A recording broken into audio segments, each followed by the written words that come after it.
Hi everyone, मैं हूं शिवांगी और मैं आप सभी का स्वागत करती हूं अपने चैनल क्लासी भव में। तो ये देखिए फ्रेंड्स, है ना एकदम बेकरी स्टाइल केक, और इसे देख के कोई नहीं मानेगा कि हमने इसको घर पे बनाया है, वो भी एक भी केक टूल यूज किए बिना। जी हाँ फ्रेंड्स, बेहद सुंदर और उससे भी कहीं ज़्यादा टेस्टी ये पाइनएप्पल केक आज हम बनाएंगे बिना केक टिन, बिना इलेक्ट्रिक बीटर, स्पैटुला, नोजल, बिना टर्न टेबल, स्क्रैपर, एग या ओवन के, जो सभी को बेहद पसंद आएगा। तो शुरू करते हैं इसे बनाना। तो सबसे पहले हम कर रहे हैं बेकिंग की तैयारी। इसके लिए मैंने गैस की फ्लेम पे रख लिया है एक भगोना। तो अभी इस भगोने के अंदर हम रख देंगे इस तरह का वायर स्टैंड। तो आप इसकी बजाय कोई भी ढक्कन भी रख सकते हैं। और अब इसको हम कवर कर देंगे एक लिड से, और इस भगोने को अभी हम मीडियम आंच पे कम से कम 7 से 10 मिनट तक प्री हीट होने देंगे। नाउ हमें सबसे पहले चाहिए होगा एक बर्तन जिसमें हम केक बनाएंगे। तो आज हम केक टिन का इस्तेमाल नहीं कर रहे हैं, उसकी बजाय मैं इस तरह के डब्बे ले रही हूँ। जैसे कि एक ये स्टील का डब्बा है जिसका बेस जो है वो फ्लैट होना चाहिए, और इसी तरह से एक छोटा भगोना है। तो आज जो मैं केक बनाने जा रही हूँ उसकी मेजरमेंट के हिसाब से ये वाला भगोना एकदम सही रहेगा हमारे लिए। इसमें अब हम डालेंगे थोड़ा सा ऑयल। मैंने अपने हाथ एकदम अच्छे से साफ कर लिए हैं, और अपने हाथों की हेल्प से अब हम ये ऑयल एकदम अच्छे से फैला लेंगे भगोने में हर तरफ से। ना इसके बेस पे डालने के लिए हमें चाहिए अब बटर पेपर, लेकिन बटर पेपर की जगह आज हमने ये A4 शीट ली हुई है, और इसी A4 शीट में से मैंने भगोने के साइज का ये पेपर काट लिया है, और इसको हम भगोने के बेस पे डाल देंगे इस तरह से, और इस पे भी हम ऑयल स्प्रेड कर लेंगे, और ये पेपर हमारे बटर पेपर का काम करेगा। तो ये केक बनाने के लिए तैयार हो गया हमारा केक वाला टिन, और इसे अभी के लिए रख देंगे साइड में। तो अब मैंने ले लिया है एक बोल, इस पे हम डालेंगे आधा कप दही, आधा कप पिसी हुई शक्कर, और अब किसी भी स्पून की हेल्प से हम शक्कर और दही को एकदम अच्छे से मिक्स कर लेंगे तब तक के लिए जब तक ये दोनों चीज़ें एकदम स्मूथ पेस्ट जैसी नहीं बन जाती। तो 2 से 3 मिनट बाद ये एकदम स्मूथ पेस्ट बन चुका है। इस पे अभी हम डालेंगे 1/4 कप ऑयल, 1/4 कप दूध, और यहाँ पे हमें एक चीज़ का ध्यान रखना है कि हम केक में जितनी भी चीज़ें यूज़ करेंगे वो सारी की सारी रूम टेम्परेचर पे होनी चाहिए, यानी कि ना ज़्यादा ठंडी और ना ही ज़्यादा गर्म। 1 चम्मच विनेगर या नींबू का रस, और साथ ही मैं इस पर डाल ले रही हूँ 1 चम्मच पाइनएप्पल एसेंस।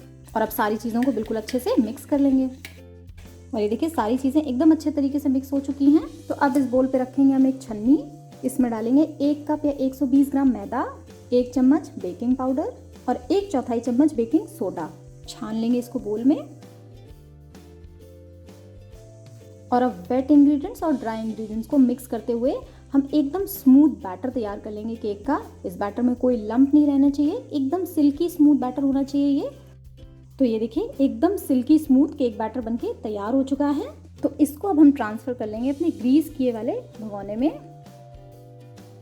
इसको हल्का सा टैप करेंगे सो दैट इसके सारे बड़े एयर बबल्स निकल जाएं, और ये एकदम तैयार है बेकिंग के लिए। तो हमारा भगोना भी अभी तक प्री हीट हो चुका है अच्छे से। इसका लिड हटाएंगे, और अब एकदम केयरफुली अपना बैटर वाला बर्तन हम ट्रांसफर कर लेंगे इस भगोने के ऊपर, वापस लिड लगा देंगे, और अब हम इस केक को बेक होने देंगे लो से मीडियम आंच के बीच में करीब 45 से 50 मिनट तक, या फिर तब तक जब तक के लिए एकदम परफेक्टली बेक नहीं हो जाता। और इसी के साथ अगर आप इसे बेक करना चाहते हैं कन्वेक्शन या ओवन में, तो इसके लिए 150 डिग्री पे प्री हीट करके ओवन को आप केक को 40 to 45 मिनट्स के लिए बेक कर लें। एग्जैक्टली 50 मिनट हो चुके हैं। तो अब हम लिड हटाएंगे और टूथपिक इंसर्ट करके अपना केक चेक करेंगे, और ये देखिए एकदम क्लीन टूथपिक बाहर आई है, मतलब हमारा केक एकदम परफेक्टली बेक हो चुका है। तो गैस अब हम ऑफ कर देंगे, और केक को हम इस बड़े वाले भगोने से निकाल के इस तरह से एक कपड़े से ढक के हम केक को ठंडा कर लेंगे। नाउ केक की फ्रॉस्टिंग की तैयारी के लिए मैंने एक बोल ले लिया यहाँ पे, जिसे मैंने आधे घंटे फ्रीजर में रख के ठंडा कर लिया था। इसमें मैं डाल रही हूँ 1 कप एकदम ठंडी व्हिपिंग क्रीम, और साथ ही मैंने एक बोल में इस तरह से आइस क्यूब्स ले लिए हैं। इनके ऊपर मैं बोल प्लेस कर रही हूँ ये व्हिप क्रीम वाला, और अब मैं ले रही हूँ एक हैंड विस्कर। आप चाहें तो फॉग भी इस्तेमाल कर सकते हैं, और अब इस हैंड विस्कर की हेल्प से हम व्हिपिंग क्रीम को व्हिप करेंगे। तो यहाँ पे मैं आपको टाइम दिखाती चलूँ, अभी 10:51 हुए हैं और हम स्टार्ट कर रहे हैं व्हिप करना। और इसको व्हिप करते टाइम आपको बस 2-3 चीज़ों का ध्यान रखना है। फर्स्ट कि व्हिपिंग क्रीम परमानेंटली ठंडी रहनी चाहिए, और इसीलिए हमने आइस क्यूब्स नीचे रखे हैं। सेकेंडली क्योंकि हम इसको हाथ से बीट कर रहे हैं, इलेक्ट्रिक बीटर से नहीं, इसलिए इसमें टाइम लग सकता है। और अब इसको हमें कॉन्टिन्यूसली व्हिप करना है जब तक कि इसमें स्टिफ पीक्स नहीं बन जाते। और ये देखिए क्रीम में थिकनेस आनी शुरू हो गई है। साथ ही जो व्हिपिंग क्रीम मैं यूज़ कर रही हूँ इसमें ऑलरेडी शक्कर है, इसलिए मैं इसमें शक्कर ऐड नहीं कर रही हूँ। आपकी व्हिपिंग क्रीम में अगर शक्कर नहीं है तो आप यहाँ पे 1/4 कप शक्कर तक ऐड कर सकते हैं व्हिपिंग क्रीम में। और ये देखिए हमारी क्रीम में सॉफ्ट पीक्स जैसे बनने स्टार्ट हो चुके हैं। तो अभी मैं इसमें ऐड कर रही हूँ 2-3 बूंदे पाइनएप्पल एसेंस। फिर से बीट करना स्टार्ट करेंगे अपनी क्रीम को और करते रहेंगे बीट जब तक कि इसमें स्टिफ पीक्स नहीं फॉर्म होते। और जब ये कम्प्लीटली व्हिप हो चुकी होती है, स्टिफ पीक फॉर्म करने वाली होती है, तो ये काफ़ी टाइट होना शुरू हो जाती है। Now look at this, stiff peaks बनने शुरू हो गए हैं, मतलब हमारी क्रीम एकदम परफेक्टली व्हिप हो चुकी है। एंड गाइस इसी के साथ टाइम भी देख लेते हैं। अभी 11:27 हुआ है और हमने स्टार्ट किया था 10:51 पे, तो इसका मतलब है ऑलमोस्ट 36 मिनट्स लगे हमें इस क्रीम को व्हिप करने में।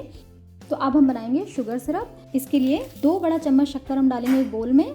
इसमें ऐड करेंगे 1/4 कप पानी। शक्कर को पानी में घोल लेंगे। तो जब तक हम बाकी केक की तैयारी कर रहे हैं इसको हम साइड में रख देंगे, तब तक शुगर अपने आप ही घुल जाएगी। सो अभी तक हमारा केक ठंडा हो चुका है। तो अभी हम किनारों से लूज़ कर लेंगे केक को और एक प्लेट पे इसको निकाल लेंगे। तो अब हम अपना होममेड बटर पेपर इस केक से अलग कर लेंगे और ये देखिए कितना परफेक्ट केक बेक हुआ है। केक को हम सीधा करेंगे और सबसे पहले मैं आपको दिखाती हूँ कितना सॉफ्ट और स्पंजी केक बना है हमारा। ये देखिए। तो अभी मैं हमारे केक को 3 पार्ट्स में डिवाइड कर रही हूँ। तो इसके लिए मैंने सबसे पहले इस तरह से रफली मार्किंग कर दी है और अब इस मार्किंग पे हम एक धागा इस तरह से सेट कर देंगे और धागे के दोनों एंड्स को पकड़ के पुल कर लेंगे। केक पे एक कट लग चुका है और ये देखिए हमने अलग कर लिया है। कितना क्लीन कट हुआ है हमारा केक। और अब एकदम इसी तरह से हम केक का दूसरा पोर्शन भी कट कर लेंगे। ये निकल आया हमारा दूसरा पोर्शन केक का। नाउ केक की फ्रॉस्टिंग के लिए हमें चाहिए होगी टर्न टेबल। तो इसके लिए मैंने ले लिए हैं 3 सेम साइज की ग्लासेस, जिन्हें मैंने उल्टा करके इस तरह से रख लिया है। और अब इसके ऊपर एक थाली में उल्टा करके प्लेस कर दूंगी और ये देखिए बन गई हमारी टर्न टेबल। तो अब इसके ऊपर हम रख लेंगे एक केक बोर्ड। आप चाहें तो प्लेट भी रख सकते हैं। तो अभी हमने अपनी व्हिप्ड क्रीम भी ले ली है। इसको हम ट्रांसफर कर लेंगे इस तरह के एक पाइपिंग बैग में। इस पे अब हम लगा देंगे एक कट। आप चाहें तो पाइपिंग बैग की बजाय इस तरह का एक मिल्क का पैकेट खाली ले सकते हैं और इसके अंदर व्हिप्ड क्रीम डाल के इसे भी पाइपिंग बैग की तरह ऐसे यूज कर सकते हैं। तो केक बोर्ड पे हम पाइपिंग बैग से थोड़ी सी व्हिप्ड क्रीम फैला लेंगे। इसके ऊपर हम प्लेस करेंगे केक की पहली लेयर। और अभी तक हमारा शुगर सिरप भी तैयार हो चुका है। ये देखिए शक्कर ऑलमोस्ट घुल चुकी है। शुगर सिरप हम फैला लेंगे केक के इस हिस्से पे। शुगर सिरप लगाने से बहुत अच्छा मॉइस्ट होता है केक। तो अब हम ले लेंगे व्हिप्ड क्रीम और केक के इस लेयर पे हम व्हिप्ड क्रीम फैला लेंगे। क्रीम को हम चाकू की हेल्प से बराबर कर लेंगे और हल्के हाथों से मैं इस नाइफ से क्रीम को स्मूथ कर रही हूँ। क्रीम की लेयर फैलाने के बाद हम इसके ऊपर डालेंगे 2 बड़ा चम्मच पाइनएप्पल क्रश और इसको भी हम एक स्पून की हेल्प से फैला लेंगे केक में। इसके ऊपर अब हम प्लेस कर लेंगे सबसे ऊपर वाली लेयर, वो भी इस तरह से उल्टा करके। इसको भी शुगर सिरप से बिल्कुल अच्छे तरीके से मॉइस्ट करना है हमें। और अब इसके ऊपर हम क्रीम की अच्छी सी लेयर स्प्रेड कर लेंगे, चाकू की हेल्प से बराबर कर लेंगे। अगेन इसमें डालेंगे 2 बड़ा चम्मच पाइनएप्पल क्रश और इसे भी स्पून से फैला लेंगे। इन केस आप पाइनएप्पल क्रश नहीं यूज़ करना चाहते तो इसकी बजाय जो टिन पाइनएप्पल आता है आप उसको भी यूज़ कर सकते हैं यहाँ पे। और इसके ऊपर प्लेस कर लेंगे हम केक की फाइनल लेयर। शुगर सिरप इस पे स्प्रेड करेंगे। इस पे भी फैलाएंगे क्रीम की लेयर। फिर से हमने ले लिया अपना नाइफ और केक का टॉप इससे हम स्मूथ करेंगे। और जैसा कि मैंने आपको कहा था कि आज हम कोई केक टूल नहीं इस्तेमाल करेंगे अपने केक को बनाने में। तो ये देखिए हम सारी घर की चीज़ें इस्तेमाल कर रहे हैं। कोई भी मार्केट से खरीदा हुआ केक टूल नहीं इस्तेमाल कर रहे हैं अपने केक के लिए। और अब केक के साइड्स पे भी हम इस तरह से क्रीम फैला लेंगे नाइफ की हेल्प से। इसको भी हम स्मूथ करेंगे ना। इसकी रफ स्मूथिंग तो हमने कर ली है, लेकिन इसकी और प्रॉपर स्मूथिंग करने के लिए मैंने यहाँ पे ले लिया है इस तरह का एक डेबिट कार्ड, जिसे मैंने बिल्कुल अच्छे से क्लीन करके सैनिटाइज कर लिया है। और ये एक्सपायर्ड डेबिट कार्ड है और इसका यूज़ मैं केक के साइड्स को एकदम स्मूथ करने के लिए करने वाली हूँ आज। Look at it. And guys ये ट्रिक ट्राई ज़रूर कीजिएगा, रिजल्ट्स बेहद अच्छा आता है इससे। तो ये देखिए साइड्स कितने ज़्यादा प्रॉपरली स्मूथ हुए हैं हमारे कार्ड से। अभी आता है टॉप। तो इसके लिए मैं ले रही हूँ इस तरह की मेटल की एक स्केल और इससे हम केक के एजेस शार्प करेंगे। इसके साथ भी सेम फंडा, जो एक्स्ट्रा क्रीम होती है उसे अलग निकालते जाएंगे। लुक एट दिस गाइस, अच्छी खासी स्मूथिंग हो चुकी है हमारे केक की स्केल की हेल्प से। अब केक बोर्ड की क्रीम को हम क्लीन कर लेंगे। तो ये देखिए हमारा केक अच्छे से फ्रॉस्टिंग से कवर हो चुका है। नाउ इस केक के सेंटर पे हम सनफ्लावर जैसा बनाएंगे। इस तरह का एक ग्लास मैंने ले लिया है और इससे हम केक टॉप पे निशान लगा लेंगे लाइक दिस। तो अभी 1/4 कप पाइनएप्पल क्रश मैंने मिक्सर के जार में डाल दिया है और इसको अब हम बस हल्का सा ग्राइंड कर लेंगे। और ये देखिए ये क्रश पिस के एक अच्छा सा स्मूथ सा पेस्ट बन चुका है। तो क्रश के इस पेस्ट को हम एक बोल में ट्रांसफ़र कर लेंगे और अब निशान जो हमने लगाया हुआ है ग्लास से उसके बाहर बाहर ये क्रश हमें फैलाना है। एंड गाइस इस तरह का पेस्ट भी पाइनएप्पल क्रश का बहुत ही ज़्यादा सुंदर लगता है, बिल्कुल पता नहीं लगता है कि ये जेल नहीं है। तो पाइनएप्पल क्रश के इस पेस्ट से हम स्पून की ही हेल्प से केक के साइड्स पे ड्रिप्स जैसी भी बना लेंगे। तो फाइनली हमने ले ली है थोड़ी सी बची हुई व्हिप्ड क्रीम और इसमें मैं ऐड कर ले रही हूँ 2-3 ड्रॉप्स पिंक फूड कलर। इसको हम क्रीम में मिक्स कर लेंगे। तो अभी केक की डेकोरेशन के लिए हम कोई भी नोजल नहीं यूज़ करने वाले हैं। तो हम कैसे नोजल बनाएंगे, इसके लिए मैंने ले लिया है इस तरह का एक पाइपिंग बैग और अब इसके टिप पे हम वी शेप का एक छोटा सा कट लगा देंगे लाइक दिस। और अब इस क्रीम को हम सेम कोन में ट्रांसफ़र कर लेंगे और ये जो कोन है उसको हमें इस तरह से पकड़ना है कि ये जो लाइन जैसी बनी है ये ऊपर की तरफ रहे। और अब वीडियो में दिखाए गए तरीके से हम सर्कल के चारों तरफ पेटल्स या लीव्स बनाना शुरू करेंगे इसी कोन से।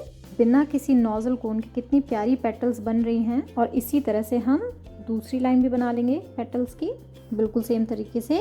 मैं एक थर्ड रो भी बना ले रही हूँ लीव्स की और अब फोर्थ रो। सो बेसिकली आप जितना बड़ा या जितना छोटा चाहें वैसा सनफ्लावर बना सकते हैं। नाउ हमारे ड्रिप से जो क्रश नीचे आया है उसको हम हल्का हल्का सा क्लीन कर लेंगे। तो अब हम सेम कोन से अपने केक में बॉटम पे भी ट्रेल जैसी बना लेंगे। तो अभी अपने सनफ्लावर के सेंटर को हम गोल्डन शुगर बॉल से फिल कर लेंगे और अभी ये जो येलो वाला पोर्शन है उस पर मैं रफली ये सिल्वर शुगर बॉल्स डाल ले रही हूँ। तो ये देखिए बनके बिल्कुल तैयार है हमारा बहुत ही ज़्यादा स्पेशल केक। तो प्लीज़ आप भी ज़रूर ट्राई कीजिएगा इसको बनाना। और इसी के साथ अगर आपको ये वीडियो थोड़ा सा भी हेल्पफुल लगता है या थोड़ा सा भी पसंद आता है तो प्लीज़ इस वीडियो को लाइक ज़रूर कीजिएगा, सभी से अपने फ्रेंड्स एंड फैमिली से शेयर ज़रूर कीजिएगा। और साथ ही अगर अभी तक आपने मेरा चैनल सब्सक्राइब नहीं किया है तो क्लासी भवा किचन को सब्सक्राइब भी ज़रूर कीजिएगा। Thank you so much for watching. Happy cooking.